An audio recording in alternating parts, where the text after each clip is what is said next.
हम देख रहे होते हैं माइकल फीलिक्स और रैना की बातों को सुनने के बाद काफी उदास लग रहा होता है। और माइकल को अपने सामने देखने पर वो दोनों उससे पूछते हैं, आप इधर पर कब से हैं सर माइकल? हम देखते हैं माइकल बिना कुछ कहे ही उधर से जाना चालू कर देता है। वो दोनों से रोकने की कोशिश भी करते हैं लेकिन वो नहीं सुनता। उनको ऐसे जाते देख रैना कहती है, वो अभी अभी इधर से चले गए, आखिर उन्होंने कितना सुना होगा। रैना की बात को सुनकर फीलिक्स कहता है, खैर वो जानबूझकर छुपकर बातें सुनने वाले आदमियों में से नहीं है, इसीलिए हो सकता है कि वह पहले से ही यहाँ पर मौजूद थे, हम ही उनकी प्रेजेंस को पहले नहीं पहचान पाए। तभी रैना कहती है, खैर फीलिक्स, मैं तुम्हारी फीलिंग्स को समझती हूँ लेकिन मैं नहीं चाहती कि आप सिर्फ एक अच्छे टोकन पाने के लिए गंभीर रूप से घायल होने का जोखिम उठाएं। तो चलिए हम इसे स्टेप बाय स्टेप करते हैं और अपने लेवल के डंजन्स को चुनौती देते हैं। ठीक है। और रैना की बात को सुनने के बाद फीलिक्स स्माइल करते हुए कहता है, ठीक है तो फिर हम ऐसा ही करेंगे रैना। और उसके बाद अगला सीन हम देखते हैं आयरीन के रूम का, जहाँ पर आयरीन और विल्हेल्मिना दोनों रूम में बैठे हुए होते हैं। आयरीन अपने मेड से कहती है, हाना क्या तुम हम दोनों के लिए 2 कप चाय बना सकती हो? हाना रिप्लाई करते हुए कहती है, जी हाँ मिस आयरीन। और तभी विल्हेल्मिना कहती है, आयरीन किस तरह की मेड किसी गेस्ट को रोककर घंटों तक खड़े रहने की हिम्मत करती है? क्यों न तुम इस मौके का फायदा उठाकर उसे कुछ मैनर्स सिखाओ, और इस तरह से जब तुम यहाँ पर नहीं होगी तब भी मैं आराम से तुम्हारे कमरे में आ सकूंगी। विल्हेल्मिना की बातों को सुनकर आयरीन खुद से कह रही होती है, मरने के बाद दोबारा जीवित होने पर विल्हेल्मिना के इस तरह के एटीट्यूड को फिर से देखने से यह बात तो स्पष्ट हो जा रही है।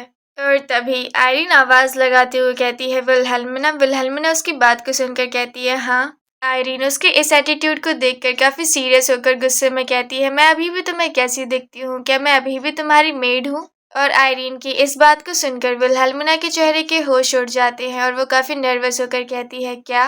और अभी हम प्रेजेंट का सीन देख रहे होते हैं। ये सारी बातें आयरीन अपने मन में सोच रही होती है और खुद से कह रही होती है, यही मैं उसे पूछना चाहती हूँ, लेकिन वह शायद प्रिंसेस सिसिलिया की विश्वास पात्र बनकर मेरी जासूसी करने आई है, इसीलिए मुझे उसे उकसाना नहीं चाहिए और उसे बहाना देने का मौका नहीं देना चाहिए। और तभी आयरीन कहती है, नहीं मैं ऐसा नहीं कर सकती हूँ विल्हेल्मिना। आयरीन की रिप्लाई को सुनकर विल्हेल्मिना कहती है, क्यों? ऐसा क्यों नहीं कर सकती हो तुम, क्यों? तभी आयरीन कहती है, जैसा कि तुम जानती हो मैं 9th ग्रेड की प्यूरीफायर हूँ, मुझ जैसे व्यक्ति के लिए इतने अच्छे कमरे में रुकना कैसे संभव हो सकता है, और वो भी मेरी खुद की पर्सनल मेड्स के साथ। और ये दोनों ही फोर्ट्रेस में आयरीन की पर्सनल मेड है। अभी इनका इंट्रोडक्शन दिया जाता है हमें, ये है नीना मेयर और दूसरी है हाना मेयर। और आयरीन उसे बता रही होती है, ये रूम सर माइकल के लिए कंफर्टेबली तरीके से रेस्ट करने के लिए तैयार किया गया था टायरेनिया किंगडम के द्वारा। दूसरे नाइट्स के अपोजिट वो डंजन को साफ करने के बाद वापस लौटते हैं और बिना अच्छी प्योरिफिकेशन के बिना वो सेंसिटिव स्टेट में रहते हैं। इसीलिए मुझे नहीं लगता कि उन्हें किसी अनफेमिलियर पर्सन का इधर पर होना पसंद आएगा। अगर वह अचानक से आपसे टकरा जाए, यह बहुत शर्मनाक होगा अगर सर माइकल आपके आसपास और भी ज्यादा अनकंफर्टेबल महसूस करने लगे।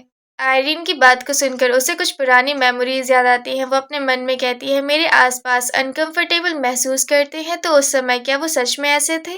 और इस बात से रिग्रेट करते हुए वो खुद से कहती है, नहीं मैं सर माइकल पर इससे भी ज्यादा बुरा इंप्रेशन नहीं छोड़ सकती हूँ। और वो आयरीन से कहती है, तो फिर शायद इसका कोई सॉल्यूशन नहीं है, सर माइकल का रेस्ट करना ज्यादा इम्पोर्टेंट है आखिर। विल्हेल्मिना की बात को सुनकर आयरीन स्माइल करते हुए कहती है, थैंक यू समझने के लिए। फिर भी तुम मेरे लिए जो गुड न्यूज लेकर आई हो वो क्या है? आयरीन की बात का रिप्लाई करते हुए विल्हेल्मिना कहती है, अच्छा वो बात। प्रिंसेस सिसिलिया तुम्हें अगले वीक होने वाली गैदरिंग में इनवाइट करना चाहती हैं। क्या यह एक बेहद खुशी और सम्मान वाली बात नहीं है? विल्हेल्मिना की बात को सुनकर आयरीन अपने मन में कहती है, जैसा कि मैंने सोचा था, यह बिल्कुल मेरी पिछली लाइफ जैसा ही है। मेरी पिछली लाइफ में सर माइकल के साथ मेरी पार्टनरशिप टूटने के कुछ समय बाद ही प्रिंसेस सिसिलिया ने मुझे इनवाइट किया था।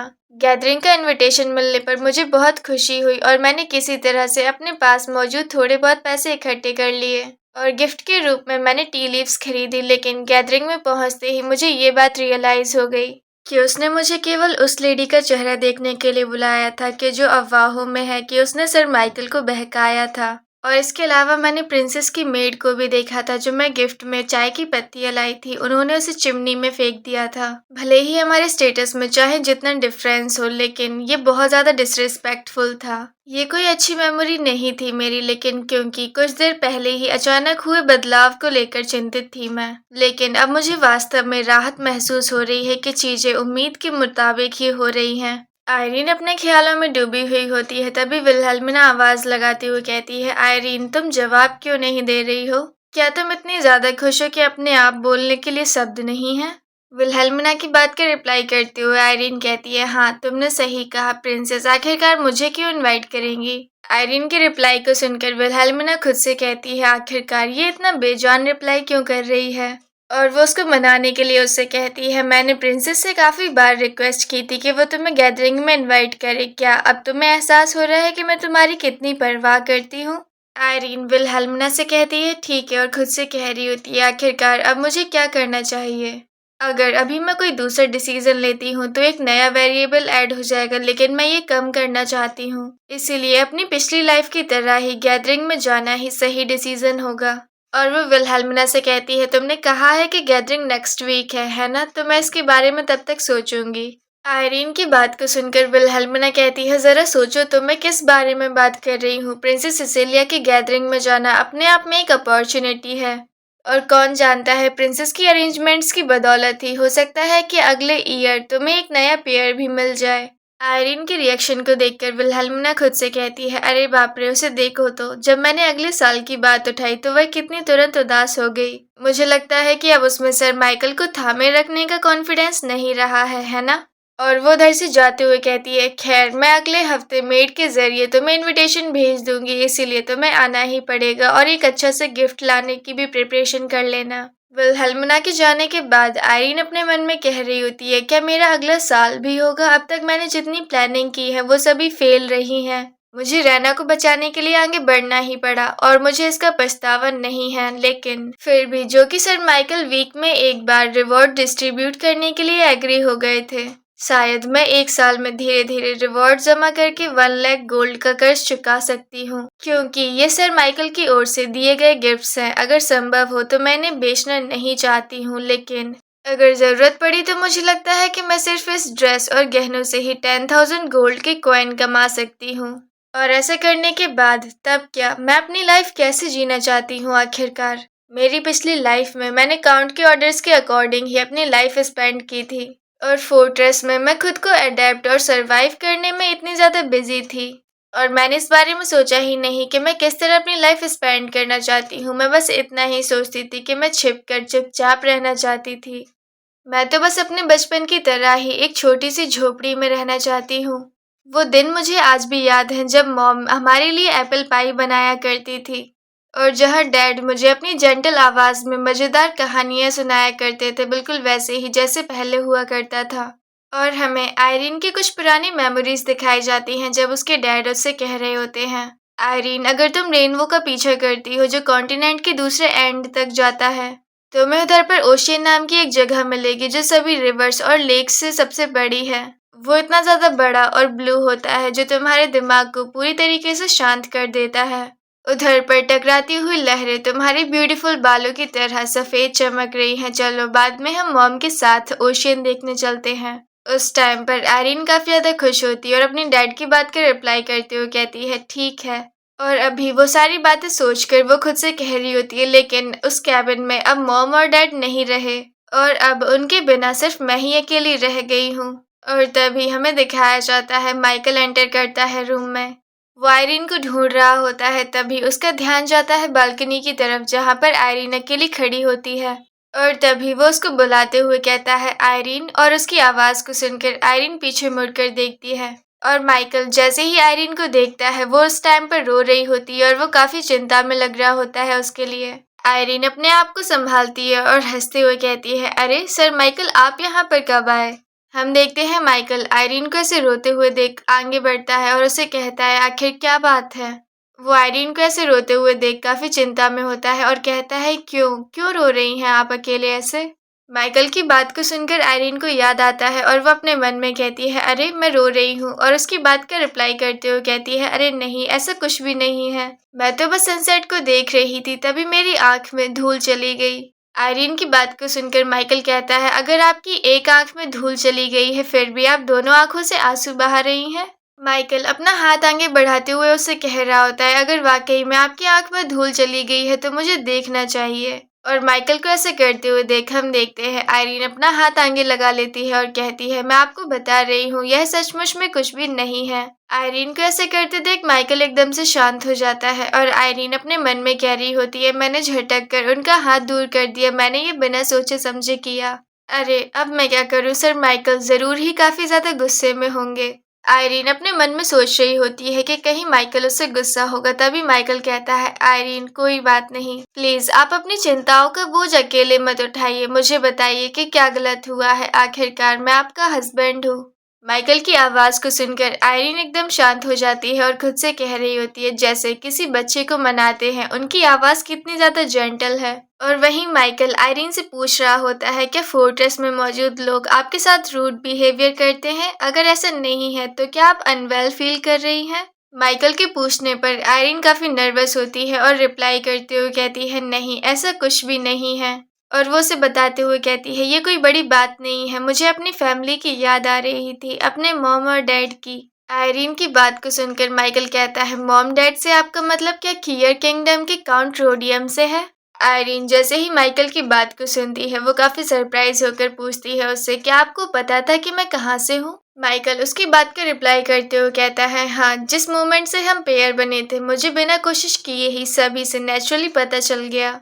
माइकल की बात को सुनकर आयरीन कहती है, अच्छा ऐसा है। तभी माइकल कहता है, क्या आपको काउंट की इतनी ज्यादा याद आ रही है? अगर ऐसा है तो मैं फोर्ट्रेस से बाहर जाने की परमिशन ले सकता हूँ।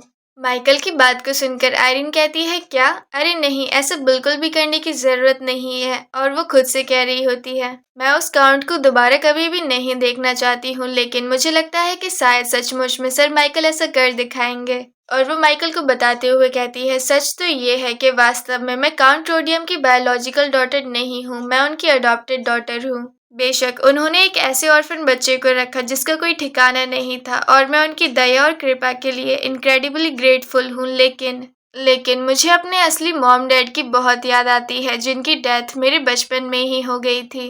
आयरीन माइकल को ये सारी बात बता देती है और वो काफी नर्वस लग रही होती है और खुद से कह रही होती है, क्या सर माइकल को इस तरह की बात बताना ठीक रहेगा? लेकिन वह इधर उधर बात करने वाले व्यक्ति तो नहीं है।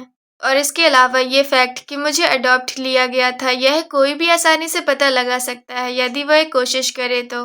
लेकिन सबसे बढ़कर ऐसा लग रहा था वह पूरी तरह मेरी साइड में हो, उनकी कोमल आवाज और निगाहें मुझे इतना सेफ महसूस कराती हैं कि यह लगभग डरावना लगे। और आयरीन की स्टोरी को सुनकर माइकल कहता है, अच्छा तो ऐसा है, लेकिन मेरे लिए भी जो लोग इस दुनिया से चले गए हैं उनसे मीटिंग को अरेंज कराना आसान नहीं होगा।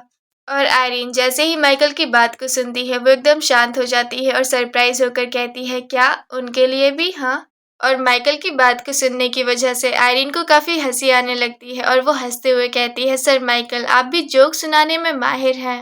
और वो शांत होकर कहती है, थैंक यू, मुझे माफ कीजिए सर माइकल, लेकिन मैंने अचानक से इतने हैवी टॉपिक को उठाकर आपको जरूर चौंका दिया होगा। आयरीन की बात को सुनकर माइकल कहता है, बिल्कुल भी नहीं, मैं भी एक ऑर्फन के रूप में मंदिर में ही पला बड़ा हूँ। माइकल की बात को सुनने के बाद आयरीन काफी ज्यादा सरप्राइज लग रही होती है और वो पूछते हुए कहती है, क्षमा करें लेकिन मैंने तो सुना है कि सर माइकल को कि गॉड ने उस चाइल्ड को मंदिर को सौंप दिया था ताकि वह इस कॉन्टिनेंट के लोगों को बचा सके।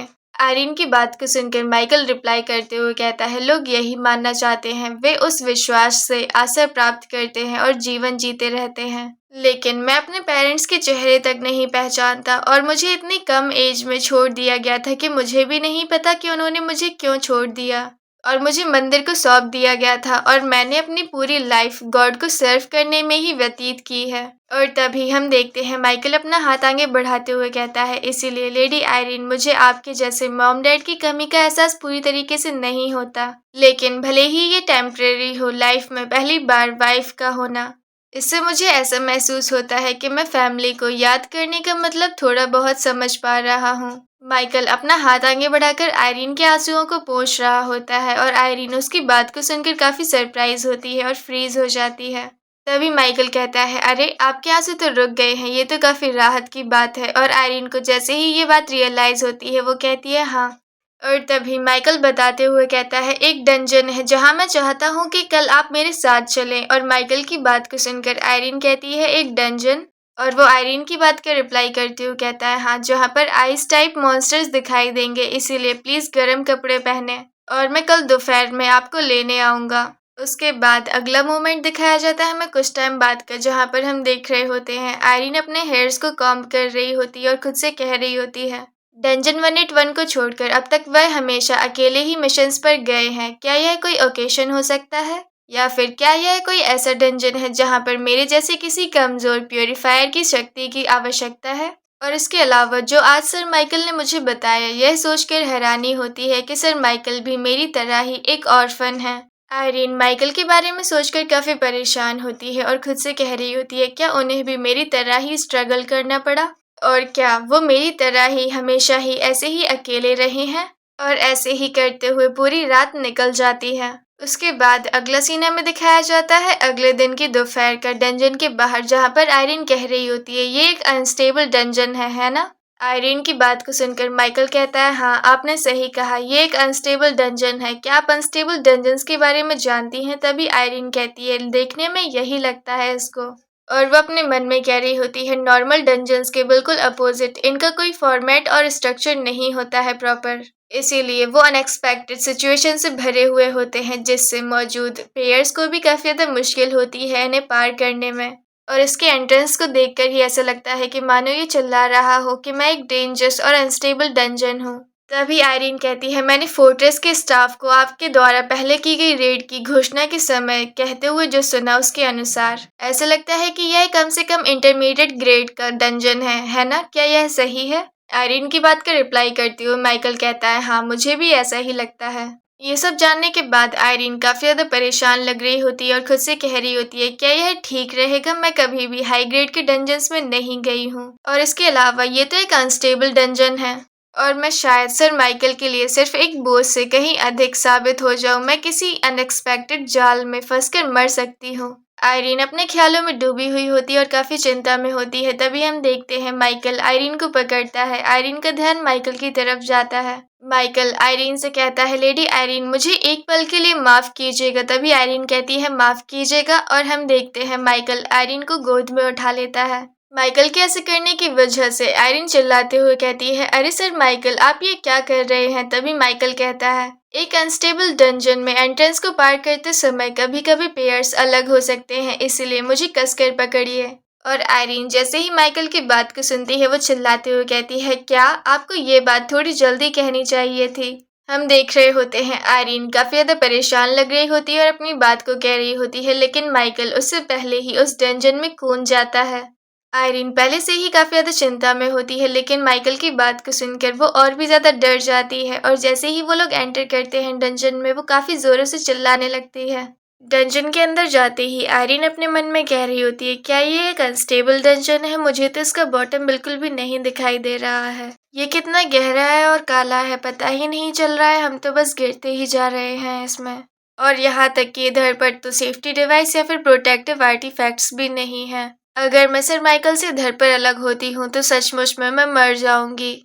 आयरीन ये सारी बातें अपने मन में कह रही होती है। तभी वो आवाज लगाते हुए कहती है, सर माइकल। माइकल उसकी बात का रिप्लाई करते हुए कहता है, हाँ। आयरीन को काफी डर लग रहा होता है, इसीलिए वो कह रही होती है, आप मुझे छोड़ नहीं सकते हैं, बिल्कुल नहीं। आयरीन की बात का रिप्लाई करते हुए माइकल कहता है, ठीक है। और फिर अगले ही मोमेंट हम देखते हैं वो लोग डंजन में एंटर कर जाते हैं, जहाँ पर आयरीन चिल्लाते हुए कह रही होती है, कभी भी मत छोड़िएगा प्लीज। वो काफी डरी हुई होती है कि अगर डंजन में वो अलग हुई तो फिर वो मर जाएगी, इसीलिए वो बार बार कह रही होती है, आप मुझे जाने नहीं दे सकते हैं, प्लीज सर माइकल, मुझे छोड़िएगा मत। उसने डर की वजह से अपनी आंखें बंद कर रखी होती हैं और उसे इस बात का रियलाइज ही नहीं होता है कि वो लोग ऑलरेडी पहुंच चुके हैं। और थोड़ी देर बाद जब आयरीन शांत हो जाती है, माइकल आवाज लगाते हुए कहता है, आयरीन, हम पहुंच चुके हैं। माइकल की आवाज को सुनकर आयरीन अपनी आंखें खोलती है और उतरते हुए कहती है, अच्छा, हम पहुंच चुके हैं। वो डंजन को देखते हुए अपने मन में कह रही होती है, यह बिल्कुल डंजन 181 के जैसा दिखता है, जिसे हमने पहली बार साफ किया था। और डंजन के अंदर गिर रही बर्फ भी बिल्कुल वैसे ही है, भले ही दूर से देखने में ये ऐसा लग रहा था जैसे ये बना नहीं हो। आयरीन अपने ख्यालों में होती है, तभी माइकल कहता है, लेडी आयरीन चलिए हम आगे बढ़ते हैं, आप मेरा हाथ पकड़ सकती हैं। माइकल की बात का रिप्लाई करते हुए आयरीन कहती है, जो कि हम डंजन में सेफली पहुंच चुके हैं, मुझे नहीं लगता कि अब आपको मेरा हाथ पकड़ने की जरूरत है। अगर आप ऐसे ही मुझे साथ लेकर चलते रहे तो हो सकता है मॉन्स्टर आते ही मैं आपके रास्ते में बाधा बन जाऊंगी। आयरीन अपने मन में याद करते हुए कह रही होती है, जब भी मेरी स्किन सर माइकल की स्किन से टच करती है मुझे उस रात किए गए प्योरिफिकेशन की याद आती रहती है और यह बहुत ज्यादा एम्बैरेसिंग है। आयरीन की बात को सुनकर माइकल कहता है, आप इतनी कमजोर नहीं है कि मुझे धीमा कर सकें। माइकल की बात को सुनने पर आयरीन कहती है, अरे मैं आपकी एबिलिटीज पर सवाल नहीं उठा रही थी सर माइकल, बस प्रॉब्लम ये है कि मेरी प्योरिफिकेशन ग्रेड कम है, इसीलिए मुझे डर है कि मैं सिर्फ बोझ बनकर आपके रास्ते में खड़ी रहूंगी। हम देख रहे होते हैं माइकल आयरीन की बात को काफी ध्यान से सुन रहा होता है और कहता है, तो अच्छा ऐसा है, आप इस पूरे समय क्या यही सोच रही थी? माइकल के रिप्लाई को सुनकर आयरीन अपने मन में कह रही होती है नर्वस होते हुए, क्या वो गुस्सा है मुझसे? और दूसरी तरफ माइकल आयरीन से अपनी बात कर रहा होता है, तभी पीछे से मॉन्स्टर आता है और वो बिना सोचे समझे ही उसको मार देता है। और माइकल को खुद ये बात उसे देखने पर रियलाइज होती है। आयरीन अपने मन में कह रही होती है, उसने तो बिना सोचे समझे ही उसे खत्म कर दिया। तभी आयरीन का ध्यान माइकल के पीछे जाता है और वो चिल्लाते हुए कहती है, सर माइकल, आपके पीछे बहुत सारे मॉन्स्टर्स खड़े हुए हैं। आयरीन की बात को सुनने के बाद माइकल कहता है, आप चिंता मत कीजिए, मैं इन्हें जल्दी खत्म कर दूंगा। माइकल की बात को सुनकर हम देखते हैं आयरीन दूर खड़ी होकर देख रही होती है सभी चीजें और खुद से कह रही होती है, उन्होंने तो सचमुच में इतने जल्दी काम खत्म कर दिया। मेरा मतलब है कि डंजन की रेड को, चाहे आप कितने भी तेज क्यों ना हो, एक इंटरमीडिएट डंजन को पूरा करने में कम से कम 5 घंटे लगते हैं, लेकिन हम तो 1 घंटे से भी इतने कम समय में रिवॉर्ड रूम तक पहुंच गए हैं। मॉन्स्टर्स को खत्म करने के बाद माइकल अपने मन में कह रहा होता है, ऐसा नहीं लगता कि पिछली बार की तरह कोई हाई लेवल का मॉन्स्टर्स अचानक से कहीं से प्रकट हो जाएगा, इसीलिए हम इसको साथ मिलकर पार कर सकते हैं। माइकल की बात का रिप्लाई करते हुए आयरीन कहती है, ठीक है, और तभी उसको जुकाम हो जाता है। आयरीन को इस हालत में देखते हुए माइकल जल्दी ही आयरीन के पास बैठता है और उससे पूछता है, क्या आपको बहुत ठंड लग रही थी? माइकल की बात का रिप्लाई करते हुए आयरीन कहती है, अरे मैंने अच्छे से कपड़े पहन रखे थे, लेकिन मुझे लगता है कि मुझे जल्द ही ठंड लग जाती है। हमारी रेड लगभग पूरी हो चुकी है, इसीलिए मैं ठीक रहूंगी। लेकिन हम देखते हैं माइकल आयरीन को अपना क्लॉक पहना देता है और कहता है, अगर आपको ठंड लग रही थी तो आपने पहले क्यों नहीं कहा, मैं पहले ही आपको अपना क्लॉक पहना देता। माइकल को ऐसे करते हुए देख आयरीन कहती है, मैं सचमुच में ठीक हूँ और इसके लिए thank you sir Michael. Irene का चेहरा रेड पड़ा हुआ होता है, वो अपने मन में कह रही होती है, ये तो बिल्कुल वैसा ही लग रहा है जैसे हम पहली बार मिले थे।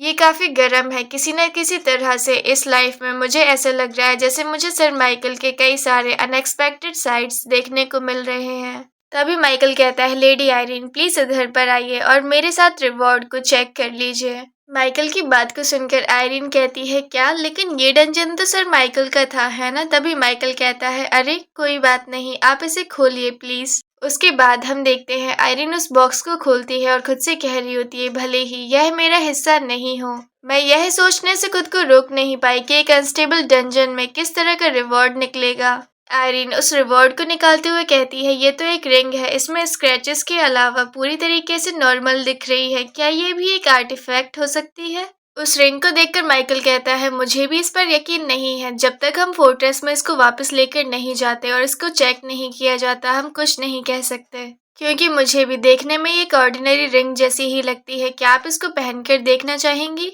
माइकल की बात को सुनकर आयरीन कहती है, क्या मैं पहनकर देखूं? तभी माइकल बताते हुए कहता है, हाँ, मैंने ये बात पार्टनर्स के बीच में सुनी है कि डंजन में मिलने वाली सबसे पहली ज्वेलरी को कीपसेक के रूप में ट्रेडिशन में अपने पार्टनर को देते हैं, और इसीलिए मैं आपको ऐसे एक गिफ्ट के रूप में देना चाहता हूँ। माइकल की बात को सुनकर आयरीन कहती है, अरे लेकिन फिर भी आपको ऐसे करने की जरूरत नहीं है। और तभी हम देखते हैं माइकल आयरीन का हाथ पकड़ते हुए कहता है, क्या आप अपना हाथ थोड़ी देर के लिए मुझे दे सकती हैं? और वो रिंग उसको पहनाने लगता है और वो रिंग आयरीन के फिंगर में बिल्कुल फिक्स आ जाती है, जैसे वो उसके लिए ही बनी हो।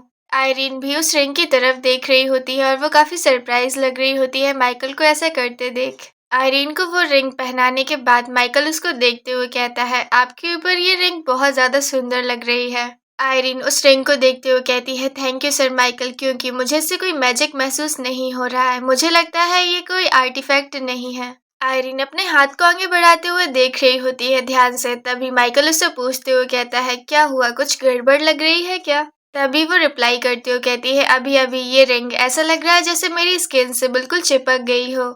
और जैसे ही वो उसको निकालने की कोशिश कर रही होती है, वो फिंगर से नहीं निकल रही होती है। तभी वो अपने मन में कहती है, ये मेरी फिंगर से निश्चित रूप से बड़ी थी, इसलिए ये इतनी आसानी से मेरे हाथ में आ गई थी। उसको इसे देखते हुए रियलाइज होता है और वो खुद से कहती है, नहीं, अब मुझसे ये मत कहना कि ये एक बाउंड आर्टिफैक्ट है। और कुछ टाइम बाद का सीन हमें दिखाया जाता है फोर्ट्रेस में, जहाँ पर वो बताते हुए कह रहे होते हैं, हाँ, ये एक बाउंड आर्टिफैक्ट ही लग रहा है। उसकी बात को सुनकर आयरीन काफी सरप्राइज होकर कहती है, मुझे सचमुच में इस पर भरोसा नहीं हो रहा है। बाउंड आर्टिफैक्ट वो आर्टिफैक्ट होते हैं जिनको किसी को बेचा या किसी को दिया नहीं जा सकता है। केवल फर्स्ट ओनर ही उसकी पावर्स को यूज कर सकता है। और अगर दूसरे शब्दों में कहें तो अगर हम इसको बेचते हैं तो इसकी बहुत ज्यादा कीमत होती। लेकिन अब ये आर्टिफैक्ट मुझसे बंधा हुआ है। तभी वो पर्सन फोर्ट्रेस से बताते हुए कहता है, सबसे पहले हमने इसको चेक किया है कि ये एक बाउंड आर्टिफैक्ट है। अगर आपको इसको और भी चेक कराना है तो आप बता सकते हैं। हम द हैंड ऑफ डिसरमेंट से इसको और डिटेलली चेक करा सकते हैं, लेकिन उसकी कॉस्ट 10,000 गोल्ड होगी। आयरीन जैसे ही उसकी बात सुनती है वो तो काफी ज्यादा चौंक जाती है और हाल ही में मना कर देती है, नहीं नहीं नहीं, हमें ऐसा नहीं करना है। और वहीं दूसरी तरफ उसकी बात को सुनने के बाद माइकल कहता है, हाँ जरूर, हम ये करना चाहेंगे। माइकल की बात को सुनने के बाद आयरीन पीछे मुड़ती है और आराम से उसे कहती है, नहीं, मेरे पास इसके लिए पैसे नहीं है सर माइकल। माइकल उसकी बात के रिप्लाई करते हुए कहता है, मैं इसके लिए पेमेंट दूंगा, इसीलिए आपको चिंता करने की जरूरत नहीं है। माइकल की बात को सुनकर आयरीन काफी सरप्राइज लग रही होती है। तभी माइकल कहता है, क्योंकि मैंने इसे आपको दिया है, इसीलिए कम से कम मुझे यह पता लगा लेना चाहिए कि यह क्या है। अगर ये कोई कर्ज से बंधी हुई रिंग हुई तो ये काफी बड़ा डिजास्टर हो सकता है। उन दोनों की बातों को सुनकर वो पर्सन काफी खुश होकर कहता है, हाँ, आपने बिल्कुल सही सोचा है, तो फिर इस तरफ आइए। उसके बाद अगला सीन हम देखते हैं उस रूम के अंदर का। उस हैंड को देखते हुए आयरीन अपने मन में कह रही होती है, तो यही फोर्ट्रेस का ट्रेजर है। इसे द हैंड ऑफ डिसर्नमेंट कहते हैं। ये वो आर्टिफैक्ट है जो दूसरे आर्टिफैक्ट्स के नाम और उनकी एबिलिटीज को बताता है। मैंने इसके बारे में सिर्फ अपनी पिछली लाइफ में सुना ही था, लेकिन मैं इसे अभी पहली बार देख रही हूँ। हम देखते हैं वो हैंड आयरीन की तरफ बढ़ता है और उसकी रिंग को छूने के बाद उसकी एबिलिटीज का पता लगाता है। उसको ऐसा करते हुए देख वो पर्सन कहता है, ये आर्टिफैक्ट रिपोर्ट लिखते समय ही काफी ज्यादा एक्साइटेड होता है किसी ऐसे आर्टिफैक्ट के लिए जिसमें यूनिक और एक्सेप्शनल एबिलिटीज होती हैं।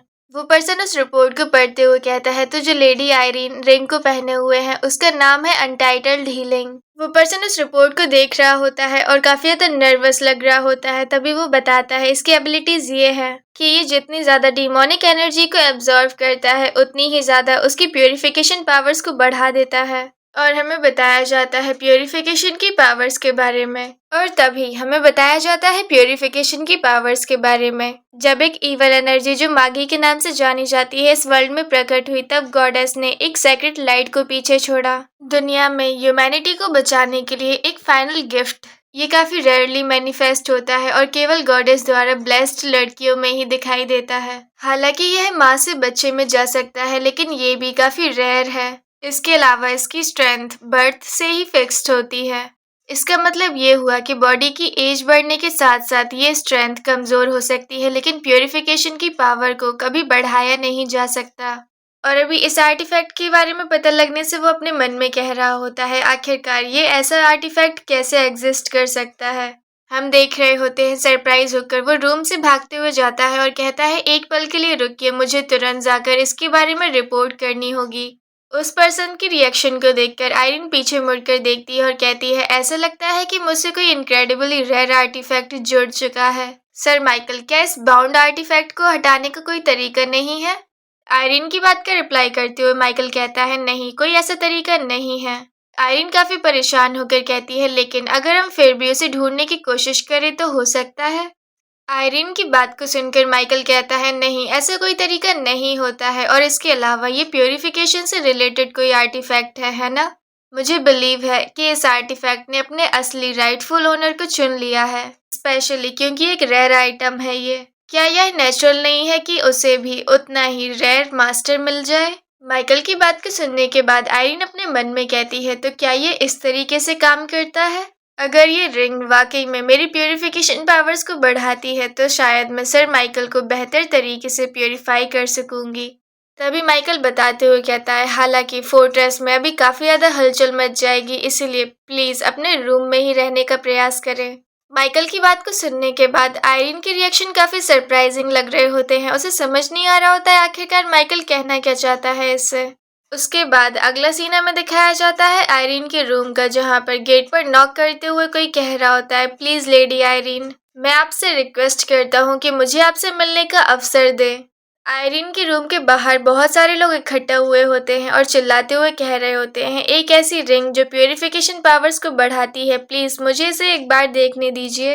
तो वहीं कोई उसे एग्जामिन करने की बात कर रहा होता है, नहीं प्लीज मुझे इसे थोड़ी देर के लिए एग्जामिन करने दीजिए प्लीज। सभी आयरीन की रिंग के पीछे पड़े हुए होते हैं और कह रहे होते हैं, लेडी आयरीन चलिए प्लीज एक बार प्यूरिफिकेशन पावर्स को आपकी मेजर करते हुए चाय पीते हैं। तो उसके साइड में खड़े हुए स्टाफ के मेंबर चिल्ला रहे होते हैं, मैं यहाँ पर चाय बिस्किट और बिल्कुल ताज़ा निचोड़ा हुआ मॉन्स्टर का ब्लड लाया हूँ।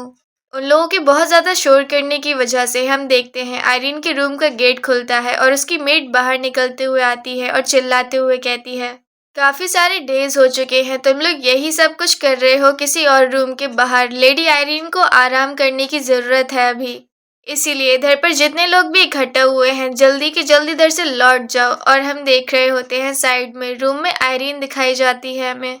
वो काफ़ी परेशान लग रही होती है और खुद से कह रही होती है, जब मेरी पिछली लाइफ में इनविजिबिलिटी की रिंग दिखाई दी थी फोर्ट्रेस इस तरह से उल्टा नहीं हुआ था और उस समय पर ये इंटरमीडिएट डंजन भी नहीं दिखाई दिया था, अब ये एक और नया वेरिएबल क्रिएट हो गया है। लेकिन इनविजिबिलिटी की रिंग आज तक डिस्कवर भी नहीं की जा सकी है और ये रिंग तो सिर्फ मेरे पास ही है। तो फिर उन लोगों का क्या हुआ जिन्हें ओरिजिनली ये इनविजिबिलिटी की रिंग मिलनी थी? मुझे अंदर ही अंदर बेचैनी महसूस हो रही है, जैसे कि मेरी वजह से उन लोगों को ये रिंग नहीं मिल पाई। और आखिर उस पर्सन का नेम क्या था मुझे याद नहीं आ रहा है, क्या वो सिल्विया थी? मुझे लगता है कि ऐसी अफवाहें थी कि वह जिस नाइट के साथ थी वो काफ़ी ज़्यादा अजीब व्यक्ति था। आयरीन काफ़ी परेशान लग रही होती है और उसको इतना परेशान देखकर उसकी मेड आती है पास में और कहती है, चिंता मत कीजिए लेडी आयरीन, आप एक कप चाय पीजिए और प्रिंसेस सिसिलिया कल एक गैदरिंग होस्ट कर रही हैं, इसीलिए वे आज की तरह इतना हंगामा नहीं कर पाएंगे।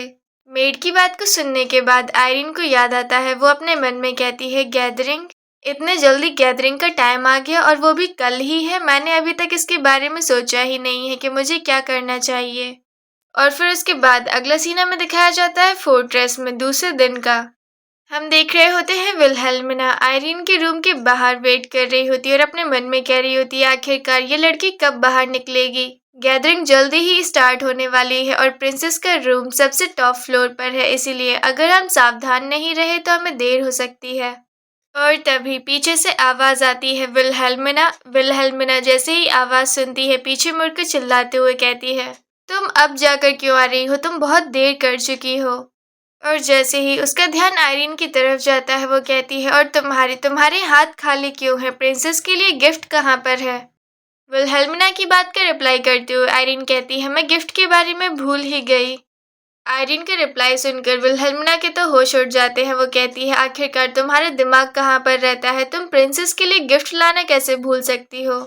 आयरीन कहती है, हाल ही में फोर्ट्रेस में इतनी ज़्यादा हलचल मची हुई है कि अगर मुझे याद भी होता तो एक गिफ्ट लाना बहुत मुश्किल होता। इसके अलावा मेरी खराब चॉइस को देखते हुए मुझे यकीन नहीं था कि प्रिंसेस को सेटिस्फाई करने के लिए मैं कुछ ढूंढ भी पाऊंगी या नहीं। आयरीन की बात को सुनकर विल्हेल्मिना को गुस्सा आ रहा होता है और वो अपने मन में कह रही होती है, ये क्या एटीट्यूड है। वो विनम्रता का दिखावा करती है लेकिन वो ठीक वही कहती है जो वो कहना चाहती है। और वो आयरीन से कहती है, अगर प्रिंसेस नाराज हो जाती हैं तो मैं इसके लिए रिस्पॉन्सिबल नहीं रहूंगी, खुद ही इसका सामना करना। आयरीन विल्हेल्मिना की बात का रिप्लाई करते हुए कहती है, ठीक है। और वो अपने मन में कह रही होती है, वो गिफ्ट जो मैंने प्रिंसेस को खुशी खुशी तैयार कर कर दिया था वो पहले ही एक बार जलकर राख हो चुका है। सचमुच में ये लाइफ काफी नए वेरिएबल से भरी हुई है। मैं ये निश्चित रूप से नहीं कह सकती कि मैं जीवित भी रह पाऊंगी या नहीं। और तभी उसे वो पुरानी माइकल की बात याद आती है और वो अपने मन में कहती है, लेकिन फिर भी ये सचमुच में अजीब है। हो सकता है वो बात उन्होंने यूं ही कह दी होगी, लेकिन उन शब्दों ने मुझे काफी ज्यादा प्रीसियस महसूस कराया है। इसीलिए इस लाइफ में मैं दूसरों को अपने साथ लापरवाही से पेश नहीं आने दूंगी। और मैं अब कभी भी अपने साथ लापरवाही नहीं करूंगी।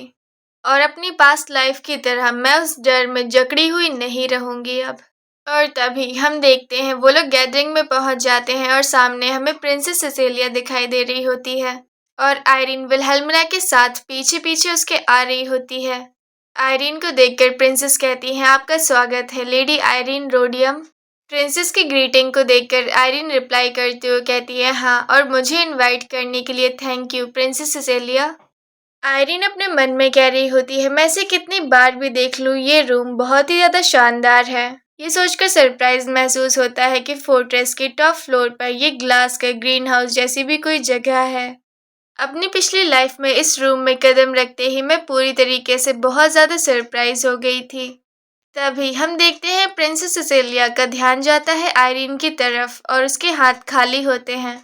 इससे पहले कि वो कुछ कहती तभी विल्हेल्मिना कहती है, प्रिंसेस, मैंने सुना है कि आयरीन को अभी तक गैदरिंग के बारे में ज्यादा जानकारी नहीं थी, इसीलिए वो आपके लिए पहले से गिफ्ट तैयार नहीं कर सकी। आयरीन को देखकर वो लोग बातें करना चालू कर देते हैं और कह रहे होते हैं, अरे बाप रे, इनविटेशन मिलने पर गिफ्ट लाना ये तो नॉर्मल सी बात है और ये तो आम लोगों को भी पता है। और भले ही उसको बड़ा एक काउंट ने किया हो, लेकिन ऐसा लगता है कि उसको इतनी सी भी जानकारी नहीं है। और एक प्योरीफायर का नेचर सीधे तौर पर एक नाइट के ऑनर को दर्शाता है। अरे बाप रे, वो तो सचमुच में अफवाहों के मुताबिक ही शेमलेस और रूड है।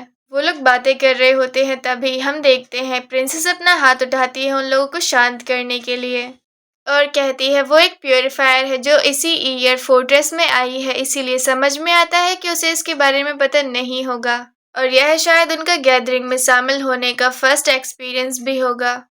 प्रिंसेस की बात को सुनकर एक लेडी खुश होकर कहती है, वाह, सचमुच में प्रिंसेस कितनी ज्यादा दयालु है। तभी दूसरी लेडी कहती है, दूसरी ओर मिस आयरीन अपना सिर इतना ऊंचा रखती हैं। और तभी हम देखते हैं प्रिंसेस आयरीन को बुलाते हुए कहती है, इधर आइए लेडी आयरीन, मेरे बगल में आकर बैठिए। और आयरीन प्रिंसेस के इस रिएक्शन को देखकर काफी ज्यादा सरप्राइज होती है। आयरीन आगे बढ़ती है और चेयर को देखते हुए साइड में अपने मन में कहती है, मेरी पिछली लाइफ में मुझे जिस सीट पर बैठने के लिए कहा गया था वह सबसे दूर एक कोने में था। वो एक ऐसी सीट थी जो लोगों के शॉल और बैग रखने के लिए इस्तेमाल की जाने वाली चेयर थी। और उन्होंने मेड से सामान को जल्दबाजी में हटाने का नाटक करवाया मेरी इंसल्ट करने के लिए। फिर भी इस लाइफ में वो मुझे अपने बगल में बैठने के लिए कह रही है, भले ही मैं कोई गिफ्ट नहीं लाई हूँ। मेरी पिछली लाइफ के कंपैरिजन में उसका एटीट्यूड बदल गया है, ऐसा क्यों? और जब भी मैं प्रिंसेस सिसेलिया को देखती हूँ मेरे मन में अनकंफर्टेबल सवाल बार बार उठते रहते हैं। प्रिंसेस ने मुझे गलत इन्फॉर्मेशन क्यों दी? क्या सर माइकल सचमुच में उस लो ग्रेड के डंजन में थे? जब उसने मुझे उस डंजन के बारे में इंफॉर्मेशन दी तो क्या उसे सचमुच में इसके बारे में पता नहीं था? हम देख रहे होते हैं आयरीन जाकर प्रिंसेस के बगल में बैठ जाती है और उसको देखते हुए कह रही होती है, या फिर वो मुझे मारना चाहती थी? क्या मेरी पिछली लाइफ में प्रिंसेस मुझसे इतनी नफरत करती थी कि वो मुझे मारना चाहती थी क्योंकि मैंने अपना पेयर सर माइकल के साथ बनाया था? लेकिन यह सिर्फ मेरा अनुमान है, इसका कोई एविडेंस नहीं है और अब इसे साबित करने के लिए कोई तरीका भी नहीं है। इसीलिए अभी प्रिंसेस का सामना करना मेरे लिए बहुत ज़्यादा अनकंफर्टेबल है। तभी सिसिलिया कहती है, तो यही वो रिंग है जिसने अभी फोर्ट्रेस में काफी हलचल मचा दी थी। अगर आपको कोई प्रॉब्लम ना हो तो क्या आप मुझे इसे करीब से देखने का मौका देंगी? आयरीन अपना हाथ आगे करते हुए कहती है, ऑफ कोर्स प्रिंसेस, और अपने मन में कह रही होती है, क्या उसके एटीट्यूड में ये बदलाव सिर्फ इस रिंग की वजह से हो सकता है? सिसिलिया आयरीन के हाथ को पकड़कर कहती है, वास्तव में ये काफी ऑर्डिनरी रिंग की तरह ही दिखती है। पावरफुल आर्टिफैक्ट्स अक्सर नॉर्मल रूप ही धारण कर लेते हैं।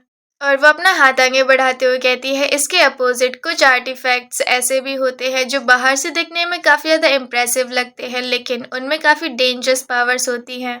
हाँ, बिल्कुल सही। इसी तरह ये रिंग जो मैंने अभी पहनी हुई है, ये कितनी ज़्यादा ब्यूटीफुल है ना?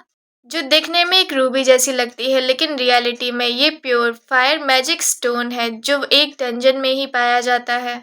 आयरिन सिसिलिया के हैंड की तरफ देख रही होती है और अपने मन में कह रही होती है, ये रिंग बहुत ही ज्यादा जानी पहचानी लग रही है, यह निश्चित रूप से मेरी पिछली लाइफ की चीज है। तभी उसको याद आता है, वो अपने मन में कहती है, जिस रात मैंने सर माइकल को प्योरीफाई किया था, उस रात जो रिंग मेरे कमरे में छूट गई थी, ये एग्जैक्टली बिल्कुल सेम उसी की तरह दिख रही है। आयरीन खुद को संभालने की कोशिश कर रही होती है और कहती है, प्रिंसेस सिसिलिया, अगर ये बहुत ज्यादा रूड नहीं है तो क्या मैं इस रिंग को और करीब से देख सकती हूँ? आयरीन की बात को सुनकर सिसिलिया कहती है, बिल्कुल, मैं इसे अपने हाथ से हटा दूंगी, इसीलिए आप इसे जितना चाहे उतना देख सकती हैं। आयरीन वो रिंग सिसिलिया से ले लेती है। तभी सिसिलिया उसको बताते हुए कह रही होती है, इस आर्टिफैक्ट का नाम है द रॉटन रूबी। यदि आप इसे लेकर किसी डंजन में एंटर करती हैं तो ये रिंग जिसके पास होगी उसकी एबिलिटी और स्ट्रेंथ को ये काफी हद तक दबा देता है। इतना काफी है कि जो एक्सपर्ट आसानी से हाई ग्रेड के मॉन्स्टर्स को मार गिराता है, उसे भी लो ग्रेड के मॉन्स्टर के खिलाफ लड़ने में काफी ज्यादा संघर्ष करना पड़ेगा। लेकिन डंजन के बाहर ये एक नॉर्मल ज्वेलरी जैसा ही है, इसीलिए मैं इसे काफी ज्यादा चेरिश कर कर रखती हूँ और कभी कभार ही पहनती हूँ। अलग अलग चार्म वाले आर्टिफैक्ट्स को कलेक्ट कर कर रखना ये लंबे समय से मेरी एक हॉबी है। तभी एक लेडी कहती है, मैंने सुना है कि विस्कॉन्टी रॉयल पैलेस में बहुत सारी प्रीसियस आर्टिफैक्ट्स है और उनका ढेर लगा हुआ है उधर पर। उसकी बात को सुनकर सिसिलिया हंसते हुए कहती है, हे भगवान, रॉयल फैमिली के पास कई सारे ट्रेजर्स हैं, लेकिन इतने ज्यादा भी नहीं। ये सब तो बढ़ा चढ़ाकर बताई गई अफवाहें हैं। आयरीन उसकी बातों को काफी ध्यान से सुन रही होती है और काफी शॉक्ड होकर अपने मन में कह रही होती है, आखिरकार ये मैंने अभी क्या सुना प्रिंसेस के एक्सप्लेनेशन के अकॉर्डिंग। इस बात को सुनकर समझ आता है कि सर माइकल जिनके पास ये रिंग थी, उन्हें काफी सारी चोटें लगी थी जिनसे वो मृत्यु के कगार पर पहुंच गए थे। क्योंकि नॉर्मली सर माइकल कई बार हाई ग्रेड के डंजन्स में जाने के बावजूद भी पूरी तरीके से ठीक होकर आते थे। लेकिन ये आर्टिफैक्ट उनके सामान के बीच में कैसे पहुंचा? क्या प्रिंसेस ने उन्हें ये गिफ्ट में दिया था या फिर चुपके से उनके पास रख दिया था? लेकिन इतनी हद तक जाने की क्या जरूरत थी? क्या वह सर माइकल से इतनी ज्यादा ऑब्सेस्ड थी कि उन्होंने उन्हें नुकसान पहुंचाना चाहा? और फिर उसके बाद ही मैं उनकी पार्टनर, उन्होंने मुझे ही वो डायरेक्शन बताई थी उस डंजन तक। आयरीन अपने ख्यालों में डूबी हुई होती है। तभी सिसिलिया कहती है, लेडी आयरीन। हम देख रहे होते हैं आयरीन के रिएक्शंस को देखकर सिसिलिया स्माइल करते हुए कहती है, आखिरकार आप किस बात को लेकर इतनी गहरी सोच में डूबी हुई है? आयरीन उसकी रिंग को वापस करते हुए कहती है, मैं तो बस यही सोच रही थी कि ये रिंग कितनी ज़्यादा खूबसूरत है, जैसा कि आपने कहा था, लीजिए इसे मुझे दिखाने के लिए थैंक यू। और तभी हम देखते हैं एक लेडी कहती है, अब मुझे याद आया, मैं लेडी आयरीन के बारे में जानने के लिए कुछ क्यूरियस हूँ। उसकी बात को सुनकर आयरीन उसकी तरफ मुड़ते हुए देखती है और कहती है, हाँ, मेरे बारे में? आयरीन काफी सरप्राइज और नर्वस लग रही होती है। तभी वो लेडी कहती है, लेडी आयरीन, आपके पार्टनर होली नाइट्स के कमांडर सर माइकल हैं, है ना? क्या उन्होंने कभी प्योरिफिकेशन के लिए लेडी आयरीन से रिक्वेस्ट करी है? उस लेडी की बात को सुनकर एक लेडी चिल्लाते हुए कहती है, लेडी कॉर्नी। उस लेडी की बात को सुनकर कॉर्नी कहती है, आप भी इसके बारे में क्यूरियस थी, है ना लेडी वेनेसा? जो कि कमांडर हमेशा ही डंजन की रेड्स में जाते रहते हैं, इसीलिए वो काफी ज्यादा मागी से इफेक्ट भी होते होंगे, है ना? मैंने सोचा था कि उनको प्योरीफाई करना बेहद कठिन होगा, स्पेशली लेडी आयरीन के प्योरीफिकेशन लेवल को देखते हुए उन्हें तो इसमें पूरी रात लग जाती होगी। उसकी बात को कहने के बाद हम देखते हैं पूरी गैदरिंग में एकदम से शांति छा जाती है। उन लोगों की बात को सुनकर आयरीन के एक्सप्रेशंस काफी सैड लग रहे होते हैं और वो अपने मन में कह रही होती है, मैं पूरी तरीके से शांत एक्सप्रेशंस बनाए रख सकती हूँ, यहाँ तक कि जब लोग मेरी इंसल्ट करते हैं और मुझे एक लाफिंग स्टॉक बनाकर रख देते हैं। उसे अभी के एक्शंस को देखकर अपने पिछले लाइफ की याद आ रही होती है, जहाँ पर सभी लोगों ने उसके साथ बुरा व्यवहार किया होता है और मुझे हमेशा से ही ऐसा करना पड़ा। जो लोग मुझसे नफरत करते थे उनके सामने भी स्माइल करना अगर कुछ है तो वह एक स्किल है। मैंने एक काउंट की डॉटर होने के रूप में 10 साल बिताने में इसे मास्टर किया है। मैं अभी भी बिना कुछ कहे वैसे ही नॉर्मली स्माइल करती, लेकिन अभी इन लोगों की इतनी हिम्मत कैसे हुई? क्या सर माइकल की इंसल्ट करने वाले वर्ड्स का लापरवाही से इस्तेमाल करना ये बात सही है? अगर सर माइकल ने इतना सब कुछ नहीं किया होता इस कॉन्टिनेंट के लिए तो इस कमरे में मौजूद आधे से ज्यादा लोग इस समय सांस भी नहीं ले रहे होते। और फिर भी वे सर माइकल को अपनी बेकार सी बातों के लिए एक मजाक बनाकर इस्तेमाल करते हैं। इसीलिए जब मुझे बहुत ज़्यादा गुस्सा आता है तो मेरा शरीर सचमुच में काँप सकता है। वो खुद को समझाते हुए कहती है, आयरीन शांत हो जाओ। इसीलिए तो मैं उन लोगों की बातों में नहीं पड़ना है और वो खुद को समझाते हुए रिप्लाई करते हुए कहती है, हाँ बिल्कुल। जब उनकी डिवाइन पावर्स पर्याप्त नहीं होती हैं तो वो मुझसे उनका हाथ पकड़ने के लिए कहते हैं। हाँ, हालांकि मैंने मान लिया कि मेरी प्योरिफिकेशन पावर्स काफ़ी लो ग्रेड की हैं, तो हम काफ़ी देर तक बातें करते रहते हैं। आयरीन की बात को सुनकर कॉर्नी हंसते हुए कहती है, आपने कहा कि आप बातें करते हैं, आप किस बारे में बातें करते हैं? आयरीन उसकी बात के रिप्लाई करते हुए कहती है, बेशक गॉड और फेथ के बारे में। आखिरकार वो होली नाइट्स के कमांडर हैं, एक यूनिक पोजीशन होल्ड करते हैं। क्या हम किसी और टॉपिक पर भी डिस्कस कर सकते हैं? लेकिन मिस कॉर्नी, क्या आपके मन में कोई अधार्मिक विचार नहीं थे? सर माइकल को जिस तरह का प्योरिफिकेशन मिलता है उसी के बारे में, है ना? फोर्ट्रेस में यह मेरा पहला ईयर है, इसलिए अभी भी मुझे इसकी कॉमन नॉलेज की कमी है। लेकिन मुझे इतना ज़रूर पता है कि दूसरे पेयर की प्योरिफिकेशन के बारे में डिटेल्स को जानना ये काफ़ी रूड होता है। स्पेशली किसी होली नाइट की इंसल्ट करना जिसे गॉड की स्वॉर्ड और गॉड के मैसेंजर कहा जाता है। और ये खुद गॉड की इंसल्ट करने जैसा माना जाता है। मुझे भली भांति पता है कि किसी की इंसल्ट के आरोप में किसी व्यक्ति को मंदिर के मुकदमे का सामना करना पड़ सकता है और ये काफ़ी गंभीर अपराध है। आयरीन की बातों को सुनकर वो काफ़ी ज़्यादा घबरा जाती है और कहती है, नहीं, मेरा ये मतलब नहीं था। तभी आयरीन कहती है, तो फिर आपका इससे ठीक ठीक क्या मतलब था? वो कुछ भी एक्सप्लेनेशन अपनी बात पर नहीं दे पाती है। तभी सिसिलिया अपना हाथ उठाते हुए कहती है, ठीक है, इतना ठीक हुआ। प्लीज़ शांत हो जाइए मिस आयरीन। मुझे पूरा यकीन है कि मिस कॉलोनी का इरादा किसी को नुकसान पहुंचाने का नहीं था।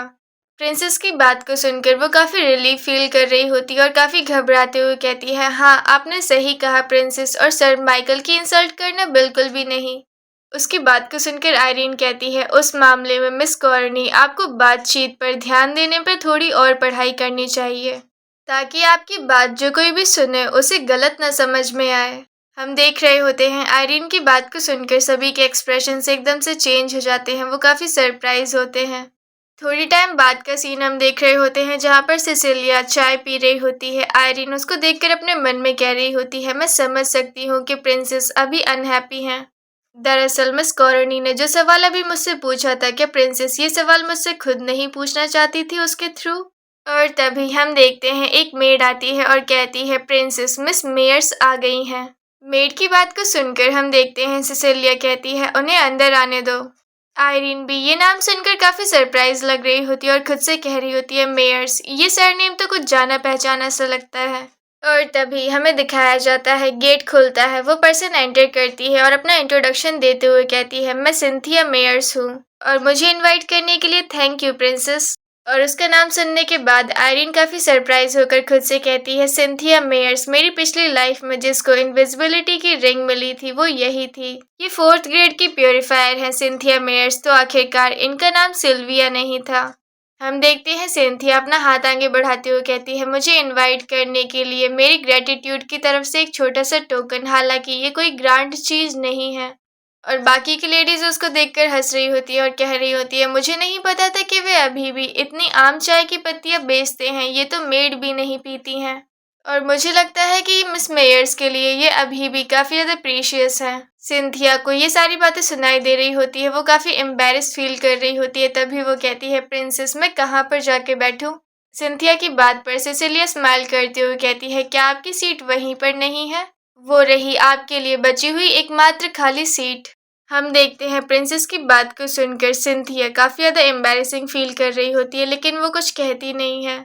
और ये सारी चीज़ों को नोटिस करते हुए आयरीन अपने मन में कह रही होती है, ये तो वही सीट है जिस पर मैं अपनी पिछली लाइफ में बैठी थी।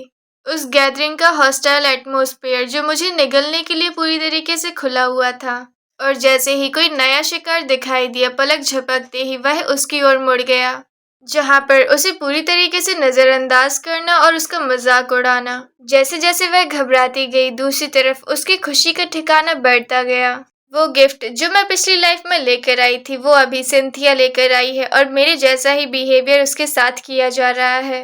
मुझे बहुत अजीब लग रहा है, मैं यहाँ एक पल और भी नहीं रुकना चाहती हूँ। और वो अपनी जगह से उठ जाती है। आयरीन को ऐसा करते देख सिसिलिया कहती है, मिस आयरीन, तभी आयरीन कहती है, मुझे खेद है प्रिंसेस, मैं थोड़ी देर और रुककर बातें करना चाहती थी, लेकिन मुझे अचानक अजीब महसूस होने लगा है। मुझे लगता है कि मुझे वापस लौट जाना चाहिए।